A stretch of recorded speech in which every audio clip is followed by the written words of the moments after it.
चलो भाई देखो अब मैं क्या करता हूँ। You like London, Paris, Berlin, all the other capitals, the governments and the people to do about this? No, look, first of all, it's our problem, right? It's an internal problem. It's an Indian problem. And the solution is going to come from inside. It's not going to come from outside. उनसे एक सवाल पूछा गया क्योंकि Bharatiya Janata party ने यहाँ पर बवाल मचाया हुआ था उनके वक्तव्य पे। एक मिनट, मैं आपका सवाल ये तारीख बताइए ना। नहीं, मैं पूछ रहा हूँ, आपने बयान सुनाया, मैं कहता हूँ ये सही बयान दिया था राहुल गांधी ने, लेकिन तारीख बताइए ना। I want to know the date. Order पीपर को, लोगों को डेट बताइए आप, तारीख क्या थी ये? हुआ यूं नहीं, आप डेट तो बताएंगे ना, किस डेट को बोला? आप शायद ना तो मेरी हिंदी समझ पा रहे हैं ना मेरी अंग्रेजी समझ पा रहे हैं। मैंने क्या कहा? उन्होंने एक वक्तव्य दिया, उसको लेकर भारतीय जनता पार्टी ने बवाल मचाया, उनसे डायरेक्ट सवाल पूछा गया, ये सवाल का जवाब है। तो पॉइंट मैडम, तारीख बताइए ना। यानी ये 4 मार्च के बाद हुआ ना। मैं एक बात कहना चाहती हूँ अमीश जी, देखिए अमीश जी, इस तरह से आप बदतमीजी मत करिए। जी, मैं कुछ कहना चाह रही हूँ, मुझे कह लेने दीजिए। नहीं, I am allowing every courtesy madam, but मैं तो एक सरल सवाल पूछ रहा हूँ, तारीख बताइए। ये 6 मार्च को बोला ना।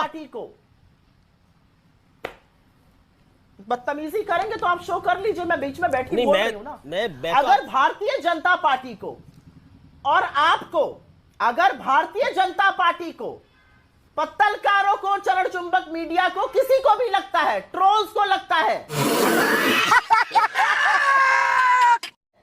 कि राहुल गांधी जी ने कुछ गलत बोला, तो मैं तो चुनौती के साथ कह रही हूं, उनको सदन में बोलने का मौका दीजिए। ठीक है, वो तो बार बार सदन में बोलने का टाइम आप कह रही है बीजेपी को गलत सुनाई दे रहा है, मीडिया को गलत सुनाई दे रहा है, देश की जनता को गलत सुनाई दे रहा है। देखिए, इन लोग का दर्द क्या है अमीश जी, आप ये जानते हैं? इनका दर्द यह है कि एक ईमानदार प्रधानमंत्री का चरित्र, उसकी कर्तव्य परायणता, उसकी मेहनत, पूरे गांधी परिवार का जो उपनाम है ना, उस पर भारी पड़ रही है। अब कौन पकड़ के लेके आया इसे? तभी ये विदेशी धरती पर जाकर ये मोदी जी से नफरत का मोतियाबिंद, उसमें गाली देते हैं, देश को भी गाली देते हैं, अपमान करते हैं। अभी मैंने सुना कांग्रेस की प्रवक्ता ने कहा, एक सांसद का अपमान कैसे कर दिया मीर जाफर बुला के। अरे मीर जाफर तो है राहुल गांधी। एक का करियर कॉमेडी सेंट्रल में ज्यादा बेहतर चलेगा, वो यहां पर आकर प्रवक्ता बैठे हैं, और दूसरे की पदोन्नति ही इसलिए हुई क्योंकि उन्होंने हेट स्पीच दी थी और मंच से गोली मारो डैश को कहा था, इसीलिए वो आज कैबिनेट मिनिस्टर बने बैठे हैं। अगर इस देश में लोकतंत्र जीवित गौरव भाटिया जवाब कर दिया जाता, लेकिन उनको तो मैं एक ही बात कह देती हूँ, बीजेपी के सांसद और मंत्रियों को ट्रोल भरने की क्या जरूरत है? क्यों ये सब जयचंद की फौज में भर्ती हो गए भाई? कुछ भी बताया जाए हमें भी। राहुल गांधी कहते हैं हमारी सेना पिट गई है, इसीलिए उनको मीर जाफर बुलाया जाता है।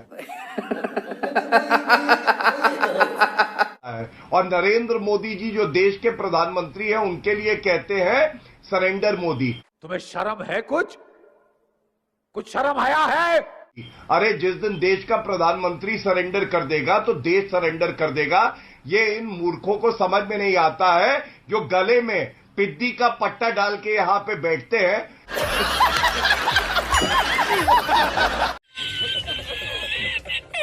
अमीश जी, जितना आपको बुरा मेरा लगा प्रधानमंत्री के कान पकड़कर उठक बैठक करके माफी मांगने पर, जिस व्यक्ति ने कॉमेडी सेंट्रल के मेन कैरेक्टर ने जो सुबह प्रेस कॉन्फ्रेंस करी थी भारतीय जनता पार्टी की, उन्होंने भी कान पकड़ने की बात कही थी मेरे नेता के लिए।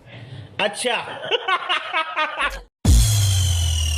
मैंने सिर्फ पेबैक तो चौकीदार चोर है क्या था? बड़ी मिर्ची लग जाती है जयचंदों को उनकी भाषा में अगर जवाब दे दो तो बड़े बिफर जाते हैं, और जयचंद कुछ भी बोलेंगे, ये नहीं होगा। आजादी के आंदोलन में एक नाखून नहीं कटाया था, माफी मांगते थे, मुखबिरी करते थे। यहां पर बैठकर हमें राष्ट्रवाद का पाठ मत पढ़ाओ। और देखिए अमीश जी, एक जॉर्ज ऑरवेल ने बड़ी अच्छी बात कही है, never wrestle with a pig because the pig enjoys it. So I am not going to get personal. मैं तो राष्ट्रवाद पर बात कर रही हूं। जो जानवर इनको पसंद है, सुअर वुअर की बात करने लगी। अपनी पार्टी के वरिष्ठ नेता को सुअर बुलाना ठीक नहीं है, और ज्ञानी लोग कहते हैं कि सुअर के साथ ज्यादा समय रहना भी नहीं चाहिए, क्योंकि वो जो कीचड़ और गंदगी है ना। अब शांत। अच्छा, हरकतें तो आपकी हैं वैसी, दूसरों को क्यों रेफर? आपको बताना पड़ता है क्या? अच्छा, मुझे नहीं पता था। अच्छा, आपकी हरकतें क्यों ऐसी हैं फिर? आपको मैं आपके समय में बोला नहीं मैडम, आपकी हरकतें हैं वैसी जैसी आप बता रहे हैं। और ये जब इंसानों की डिबेट होती है तो आप जानवर क्यों बन जाती है मैडम? क्यों ले लिया? आप जानवर क्यों बन जाती है? इंसान रहिए ना। आपको नाली के कीड़ों से प्यार है। तुम 2 कौड़ी के नाली के कीड़े हो। अरे नाली के कीड़े, चुप हो जा नाली के कीड़े। आपको गधों से प्यार है। आप रहती सुअर के साथ ऐसे करेंगे, अच्छा नहीं लगता भाई। सुअर की बातें मत करिए। चलिए अमीर जी देखिए, आप देखिए, आप देख रहे हैं ना कीचड़ में किसको मजा आ रहा है? काम करेंगे तो आप देख रहे हैं ना अमीर जी, कीचड़ में किसको मजा आ रहा है? देखिए शक्ल देखिए, अब कैसे देखा आपने? सारे दर्शक ने देखा कैसे शक्ल बनाई। फिर से बनाइए, एक बार फिर से बनाइए। चलिए, आप इतने हाँ, कीचड़ दिखाइए। कीचड़ आया, आपके पास कोई तथ्य नहीं है, सिर्फ एक बात का जवाब दे दीजिए। मैं बस यही दिखाना चाहता था। राहुल गांधी को 3C वायरस ने ग्रसित किया हुआ है। 3C वायरस है ये। पहला क्या है? करप्शन का C है। अच्छा, भ्रष्टाचार के आरोप पे ही बेल पे बाहर है। दूसरा है C, कंफ्यूज्ड। अच्छा, कंफ्यूज क्यों कहता हूं? अरे इंदिरा गांधी जी ने वीर सावरकर जी को सच्चा सपूत बताया भारत माता का। उन्होंने सब कुछ नछावर कर दिया। राहुल गांधी अपमान करते हैं वीर सावरकर जी का। जी ठीक है, समझ गया। जी 60 और सेकंड हुए। तीसरा C राहुल गांधी। मैं तीसरा C नहीं बताता हूं, क्योंकि पूरा भारत जानता है कि राहुल गांधी क्या है। राहुल गांधी आपके दिमाग में है, मेरे दिमाग में है ही नहीं। ठीक है, इसलिए तीसरा C छोड़ दे, मत बोलिए। समझ गई? जमानत जब्त पत्रकार, राहुल गांधी को जमानत जब्त पत्रकार अंदर समझे। अरे जमानत जब्त हुई तुम्हारी, जमानत जब्त, और पत्रकार रहते टिकट दिया तुमने, तभी तुम्हारी कोई हम निजी टिप्पणी ना करें। ढपली बना। गजब बेइज्जती है।